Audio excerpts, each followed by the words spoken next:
Hey guys, my name is Arun Thukral और आज मैं आपके साथ अपना एक नया चैनल शेयर करने जा रहा हूँ जिसका नाम है अरुण एडवेंचर्स। इनफैक्ट मैं बहुत टाइम से सोच रहा था कि मैं अपने साथ एक नया चैनल शुरू करूँ, क्योंकि जो मेरा पिछला चैनल था उसमें मैं काफ़ी ट्रेनिंग, एजुकेशन और स्किल डेवलपमेंट की बात करता था और साथ ही में मैंने सोचा कि मैं अपने ट्रैकिंग के वीडियोस, अपने फ़िटनेस वीडियोस को भी मैं शेयर करूं। लेकिन बाद में मुझे समझ में आया कि अगर मैं दोनों को मिक्स करूंगा तो मेरे ऑडियंस को कोई इन्फॉर्मेशन प्रॉपर नहीं मिलेगी, वो कंफ्यूज रहेंगे। तो इसलिए मैंने सोचा कि मैं एक नया चैनल शुरू करूं जिसमें मैं अपनी फ़िटनेस, ट्रैकिंग और डिफरेंट एडवेंचर्स जो मैं अपने साथ करता रहता हूं वो आपके साथ शेयर करूं, और वो सब बातें जिससे कि आप अपनी मेंटल, फिज़िकल और स्पिरिचुअल हेल्थ को और स्ट्रॉन्ग बना सकें। तो इसीलिए मैंने अपना नया चैनल आइडेंटिफाई किया है जिसका नाम है अरुण एडवेंचर्स।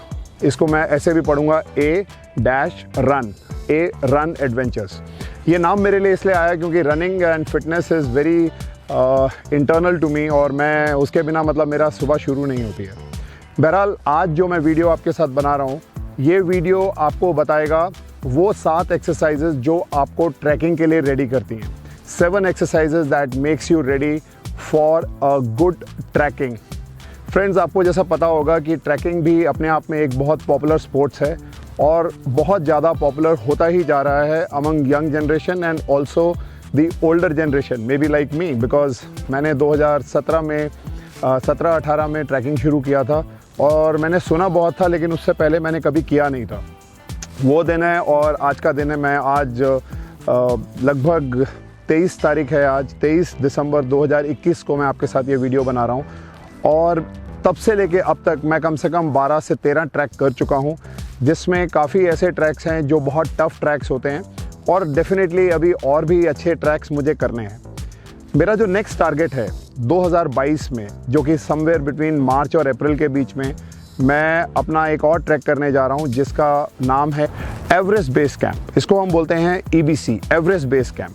अब एवरेस्ट बेस कैंप जो है, जिसकी हाइट लगभग 17,000 से 19,000 फीट रहती है, उसके लिए मैं आजकल अपनी प्रिपरेशन में लगा हुआ हूँ।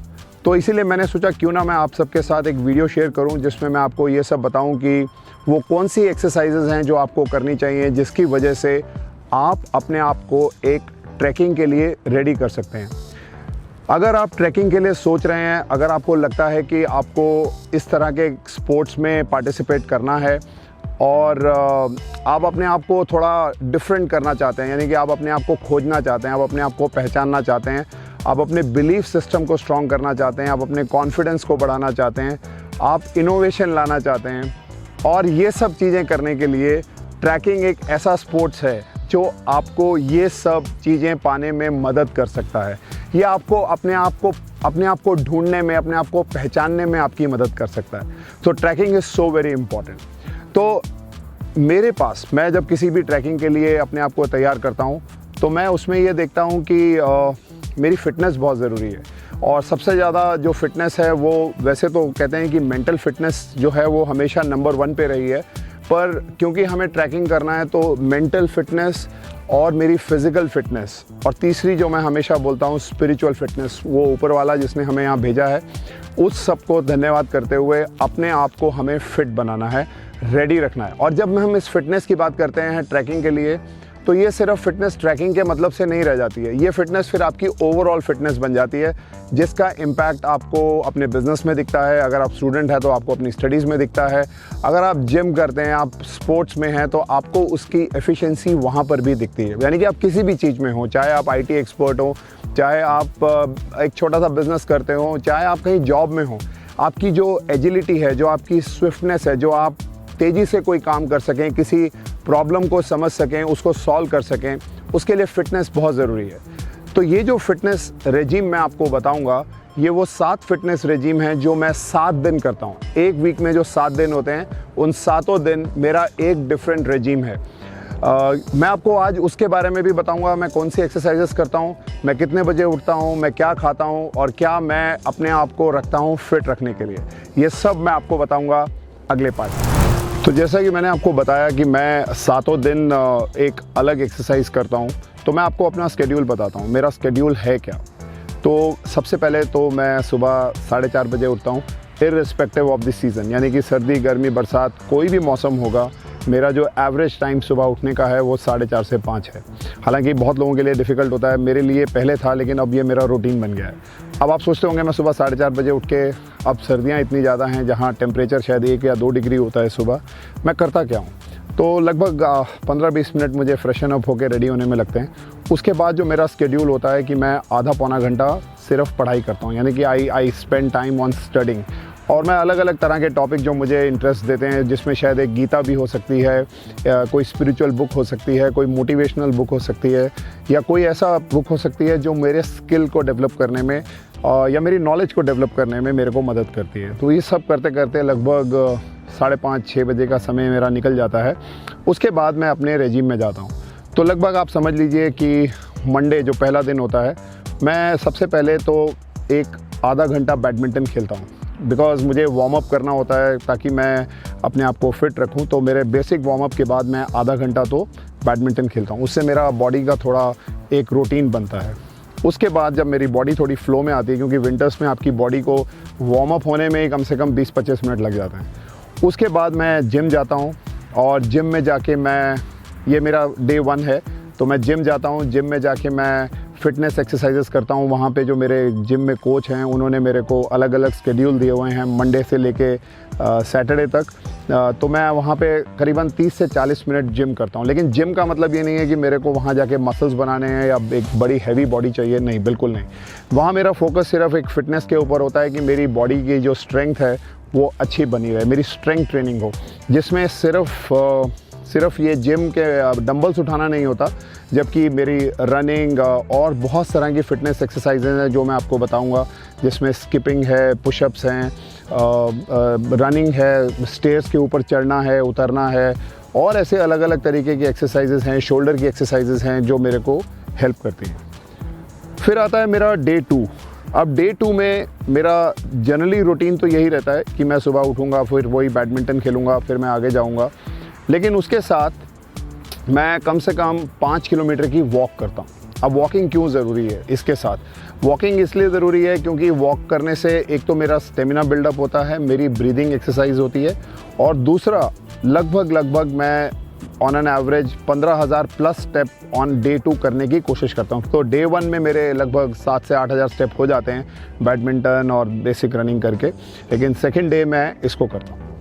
अब आता है मेरा third day which is Wednesday. अब ये वो दिन है कि जहाँ मैं पूरी कोशिश करता हूँ कि मैं मॉर्निंग में रनिंग के लिए जाऊँ, प्रॉपर रनिंग, आउटडोर रनिंग की मैं बात कर रहा हूँ, क्योंकि जब मैं थर्ड डे जब रनिंग के लिए जाता हूँ तो रनिंग एक ऐसा स्पोर्ट है जो आपके स्टेमिना को बिल्डअप करता है। जब आप रन करते हैं तो आपकी ब्रीदिंग पैटर्न एक रिदम में आने में जिसको टाइम लगता है, तो मैं लगभग 8-10 किलोमीटर की रनिंग करता हूँ, जिसमें मुझे 1 घंटा या 1 घंटा 10 मिनट लगते हैं, और ये रनिंग नॉन स्टॉप मैं करता हूँ। ऑफ कोर्स ये करने के लिए भी मेरे को काफ़ी स्टेमिना बिल्डअप करना पड़ता है। मुझे मतलब इतना करने के लिए भी मुझे टाइम लगा। जब मैं ये सब एक्सरसाइजेस करता हूँ और जब मैं रनिंग करने जाता हूँ, वहाँ मेरा स्टेमिना टेस्ट होता है, क्योंकि आप बिना रुके जब रनिंग करेंगे तो आपके ब्रीदिंग पैटर्न बहुत तेज़ी से ऊपर नीचे जाएंगे, और थोड़ी देर बाद आपको थोड़ा कंट्रोल आएगा आपकी बॉडी पे। तो ये सब चीज़ों से आपका स्टेमिना बिल्ड होता है। अब ये ज़रूरी क्यों है? क्योंकि जब मैं रनिंग करता हूँ या मैं वॉकिंग करता हूँ, बैडमिंटन शॉर्ट गेम खेलता हूँ, तो ultimately what I am doing is I am improving my rhythm of my breathing. क्योंकि जब मैं ट्रैकिंग करने जाऊंगा और जब मुझे ऊपर चढ़ना होगा, तो जो सबसे बड़ी दिक्कत लोगों को आती है वो आती है रेस्पिरेशन की, क्योंकि ऊपर ऑक्सीजन कम होता है। अगर आपका ब्रीदिंग पैटर्न अच्छा है, अगर आपका स्टेमिना अच्छा है, तो आप अपने ब्रीदिंग पैटर्न से अपने आप को एक कंट्रोल में रख सकते हैं in spite of very thin oxygen जो ऊपर होती है। तो ऑक्सीजन कम होती जाएगी तो आपको, अधिकतर लोगों को सबसे बड़ी प्रॉब्लम आती है हेडेक की और ऑफ कोर्स थकान होने की। अब आता है थर्सडे। जब मैं थर्सडे पे आता हूँ तो मुझे लगता है that is my 4th day.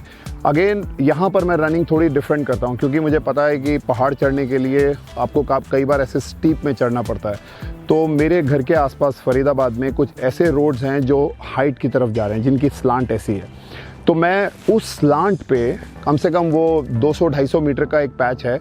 जब आप नीचे से ऐसे रन करते हुए जाएंगे तो आपको ऊपर रन करना होता है। तो मैं उस स्लांट के ऊपर लगभग 10 राउंड लगाता हूँ, यानी कि मैं ऊपर रनिंग करते हुए जाता हूँ हाइट के ऊपर, और फिर मैं नीचे वॉक करते हुए आता हूँ। और ये मैं कम से कम टारगेट करता हूँ कि मैं 10 बार तो करूँ, और इसके ऊपर भी मैं इम्प्रोवाइज़ करने की कोशिश करता हूँ कि वो थोड़ा और ऊपर जाए, थोड़ा और ऊपर जाए, थोड़ा और ऊपर जाए। तो इस तरीके से मेरा स्टेमिना बिल्डअप कर रहा है। अल्टीमेटली ये डिफरेंट एक्सरसाइजेस करने से मुझे ये बेनिफिट मिलता है कि मैं ईज़िली अपनी बॉडी पे, अपने हेल्थ के ऊपर, अपने स्टेमिना के ऊपर कंट्रोल रख सकूँ। अब आता है next day, that is Friday. अब फ्राइडे का ऐसा दिन है कि मेरे पास साइकिल है, तो मैं एक दिन या कम से कम 2 दिन अपने थर्सडे फ्राइडे शेड्यूल में साइकिलिंग भी ज़रूर करता हूँ। और मेरी एवरेज साइकिलिंग जो है वैसे तो 50 से 60 किलोमीटर एवरेज है, लेकिन अगर मेरे पास छुट्टी होती है और मेरे पास टाइम ज़्यादा होता है तो मैं 100 किलोमीटर भी करने की कोशिश करता हूँ। क्योंकि साइकिलिंग एक ऐसा स्पोर्ट्स है जिसकी वजह से आप अगेन अपनी लेग्स को स्ट्रॉन्ग कर सकते हैं, अपने स्टेमिना को बिल्डअप कर सकते हैं। क्योंकि again everything is link to my breathing.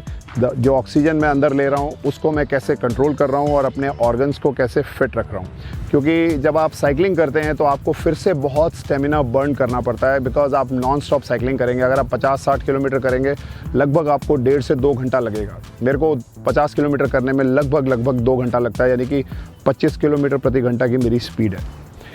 अब आता है सैटरडे एंड संडे। अब मुझे क्योंकि अपनी एजिलिटी और फिटनेस बढ़ानी है तो ये 2 दिन मैं सॉकर खेलता हूँ, फुटबॉल खेलता हूँ, और बिल्कुल ऐसे खेलता हूँ जैसे छोटे बच्चे खेलते हैं। क्योंकि ये जब आप स्पोर्ट्स में जाते हैं तो आप ये भूल जाते हैं कि आपको कितना भागना है, कितने स्टेप्स करने हैं। क्योंकि जब हम जिम जाते हैं तो वो हमें बताते हैं कि अच्छा आपको 10-10 के 3 सेट करने हैं, लेकिन जब आप किसी स्पोर्ट्स में आते हैं तो आप इनवॉलेंट्रीली, मतलब आप उसको कंट्रोल नहीं कर सकते, आप सीधा उस गेम के अंदर चले जाते हैं। और उस गेम के अंदर जाते ही आप भूल जाते हैं कि आप सिर्फ ये देखते हैं कि आपको भागना है, आपको बॉल पकड़नी है, या आपको अपने प्लेयर से बॉल छीननी है, या अपने आप बॉल आगे लेके जानी है। ये सब स्टेप्स आपको वो काम करने पे इन्वॉल्व कर लेते हैं तो आप भूल जाते हैं कि आपने कितने स्टेप लिए, और उससे आपके मेंटल कंट्रोल पे बहुत फ़र्क पड़ता है। आप बैलेंस बनते हैं, आपको समझ में आता है कि आपकी फ़िटनेस वहाँ टेस्ट होती है। तो ये सब जो मंडे से फ्राइडे तक की जो मेरी एक्टिविटी है वो सैटरडे संडे को स्पोर्ट्स में बिल्कुल घुस जाती है, मतलब वो पूरी मेरे को हेल्प करती है।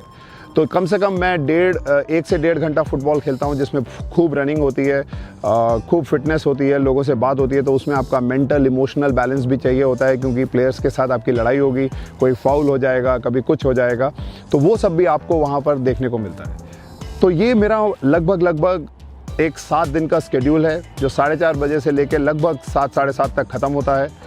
और इस तरीके से मैं अपने आप को फिट रखता हूँ। और दूसरा जो भी मेरा जब बात आती है ट्रैकिंग को लेके, ये सारे फिटनेस शेड्यूल मुझे हेल्प करते हैं अपने आप को रेडी करने के लिए, both mentally, physically and spiritually. तो आई होप आपको मेरे इस वीडियो से थोड़ा आइडिया लगा होगा, क्योंकि अगले वीडियो में मैं आपको वो हर एक्सरसाइज जो मैंने आपको बताई है उसका मैं आपको डिटेल्ड फॉर्मेट दिखाऊंगा कि वो एक्सरसाइजेस कैसे की जाती हैं, उनमें क्या क्या चीज़ों का ध्यान हमें रखना चाहिए, कितनी हमें शुरू में करनी चाहिए, कितनी हमें बाद में उसको बढ़ाना चाहिए। क्योंकि हमारा गोल, और एटलीस्ट मेरा गोल तो एक ही है, मेरा गोल है कि मैं कैसे फिट रहूं, कैसे एजाइल रहूं, चाहे मेरी एज का नंबर बढ़ता जाए, लेकिन मेरी फिटनेस मेरे साथ होनी चाहिए। क्योंकि अगर आप फिट हैं तो आप हिट हैं। So I want you to just focus on your fitness, so that आप सिर्फ स्पोर्ट्स में नहीं, जबकि आप अपने काम में, चाहे आप बिजनेस में हैं, चाहे आप स्टूडेंट हैं, चाहे आप इस समय एक जॉब में हैं, आप सीनियर पोजीशंस पे हैं, लेकिन आपकी फ़िटनेस ही आपके साथ देने वाली है, आपके काम में भी और आपकी लाइफ में भी। तो stay tuned on Arun Adventures. I'm going to come with a lot of things for you to know that how to remain fit and steady. And don't forget to like and subscribe this new channel. A lot is coming on your way. Thanks for watching me.